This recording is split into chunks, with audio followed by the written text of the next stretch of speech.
Hey everyone, it's IncortersMand, and today I have another Rogue One set for you. Set number 75153, the ATSC Walker. Now this set is featured on the 2017 Rogue One film, a Star Wars story, and this set features three characters, the ATSC Driver, a Rebel Trooper, and Baze Malbus being the main character from Rogue One, basically the Rebel Alliance. So as you can see on the front of the box, we have a really nice shade of the Death Trooper with those two TIE fighters, and basically the ATSC is featured on the planet Jeddah. That is the first planet that the Deaths are basically exploded, or basically the city. And then the really fun fact that in the European box, as you can see, it shows all the minifigures, but in the US one, it only shows Baze Malbus, basically the main character. At the back of the box, you can see a lot of really cool play features which you can do on this set, and the force building app down in the left bottom of the box. Starting now, we have Baze Malbus, and as you can see on the front of his torso, we can see some really nice printing and basically his hair. The only thing as I could tell is the hairpiece is really not accurate. The one that it should be is from the Lego Hobbit Thorin's hair, which is basically a little bit of longer and is more accurate to the movie. He has really nice printings on his basically legs, which features the same design as we got in Bespin Luke. And he has a really nice printing on the back of his torso, and he has two face expressions. As you can see, the other one is a little bit angrier. And the accessories that he has is basically a really long cannon with some bullets on the back. This is really accurate to the movie, and I really like that it's made out of pieces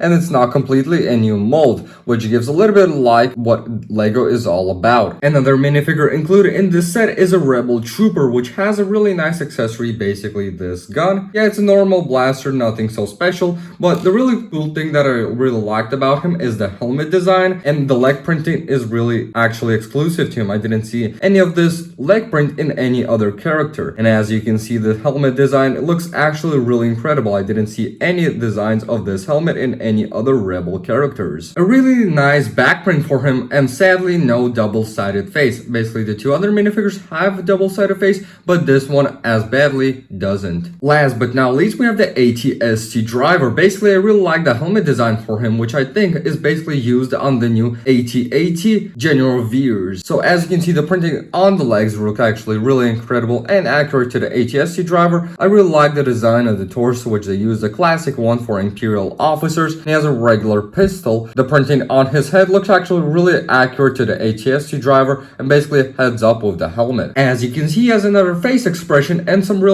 nice back printing on his torso. Getting to the ATSC, I think this is the most accurate ATSC which we had in a long time. Well, not counting the 2022 version, which is more accurate, but I honestly think that the Rogue One ATSC is a lot cooler and just basically looks awesome. And the last version of the ATSC we got in 2011, which didn't do pretty well, it had some really not looking eyes which weren't actually featured in the movie, but completely this design is actually really incredible. As you can see, the most of the sides of the legs are very tanned and filled with those pieces, but in the inside, as you can see, it's fully open, and you can see those blue pieces shining out through the sun. And so yeah, basically that is a one thing that is not tiled up. That is a one big minus, because as you can see, those pieces look actually really incredible. I mean, the size of this legs, and basically inside, yeah, it's not that great of a build. Yeah, and a really sad thing can basically pose this ATSC. The only possibility which you can do, which can actually be stabled, is only the one side, and it actually doesn't feature a lot. So as you can see, the ATSC is fully up, yeah, and it doesn't look pretty nice like in that position. Another really cool play feature, but I think it's not a completely useful, is this really back thing which can actually swing the full head of the ATSC. I even think 360 degrees. Yeah, I can spin the ATSC head fully 360 degrees, and it's not actually that big of a function because I can actually spin it with my hands on. Now the panels on the side of the ATSC look actually really amazing. I really like a little bit of blue showing up in the sides, and basically on one side we have some normal blaster guns, and in the other side we have basically a missile or a bomber, and it has the same design as we had on the other side of the ATSC head. So there's two ways to get inside the driver's seat. As you can see, you can open up this panel to see basically the minifigure. Yeah, and there isn't much to see there, but you can open up the whole head, basically the whole panel, to see the full interior inside. There's our ATSC driver, and let's just put him out there. And as you can see, we have their thermal detonator and a really nice control panel which features the eyes and basically the interior of the ATSC. Now there is a little bit of seat for him, and there's another really cool play feature which is left to see. Now when piloting your ATSC, there's a spring-loaded shooter hiding inside. As you can see, there's one spring-loaded shooter and the other one is had on the other side. Now basically I have to push those pieces which are in the same size. As you can see, there's two buttons which you can actually push. And now let's try to fire our Rebel Alliance.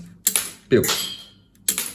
Alright, we didn't hit any, but that is how the spring-loaded missiles actually work in this ATST. Overall, for $40 back in the day, I think this is a fantastic deal. Now, this ATST brand new costs around $100, and it's basically an insane increase of prices. And as you can see, you get their 3 minifigures, which are all exclusive to the set now. Basically, the Rebel Trooper comes in a battle pack, but in some different design. And the ATST is a one hell of design. It's a nice display set, and it's not an actual play set. It's more like a display set because the posability of the legs are actually really weak. And yeah guys, please let me know in the comments what do you think about the ATST and about the Rogue One film. And yeah guys, I have a lot of Rogue One sets left to review. So guys, what do you think about the Rogue One sets? Please let me know in the comment section down below. Thank you guys so much for watching. Leave a like if you enjoyed, and I'll see you legends in the next one. Peace out.